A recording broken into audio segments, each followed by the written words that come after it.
వానలైతే 2-3 రోజుల సంధి తెలంగాణనైతే విడిచిపెడతలేదుల్లా. ఒకటే సంపుడు సంపుతున్నాయి పోండ్రి. ఈ కుండపోత వర్షానికి పెద్దాగు ప్రాజెక్ట్ అయితే మొత్తానికి కొట్టుకోబోయిందట. మరిగా ముచ్చటేందో సార్ చూద్దామా?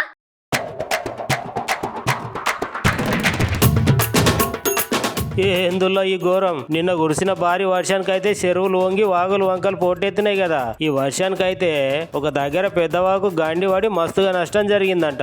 గట్లనే కాదుల్లా 15 ఇండ్లు మొత్తం కూలిపోయినాయి. 200 పశుపక్షాలు చచ్చిపోయినాయి ఈ వర్షానికి. ఈ సంఘటన ఎక్కడ జరిగిందంటే ఖమ్మం జిల్లా ఉన్నది కానుల్లా. ఆ 3 మంత్రులు ఉన్నారు కదా, ఆ మంత్రుల నిర్లక్ష్యం వల్ల పెద్దవాగు ప్రాజెక్టు గండి పడ్డది. సుమారుగా 100 కోట్ల నష్టం వచ్చింది పెద్దవాగు ప్రాజెక్టు కూలిపోయినందుకు.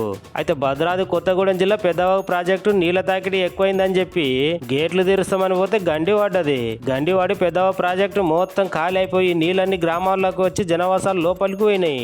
అయితే గిట్ల భారీ వర్షం పడుతూ ఉంటే రాత్రికి రాత్రే వరద మస్తు ముంచెత్తి 70 ఇండ్లకు నీళ్లు 15 ఇళ్లు కూలిపోయినాయి. 200 మూగజీవాలు చచ్చిపోయినాయట.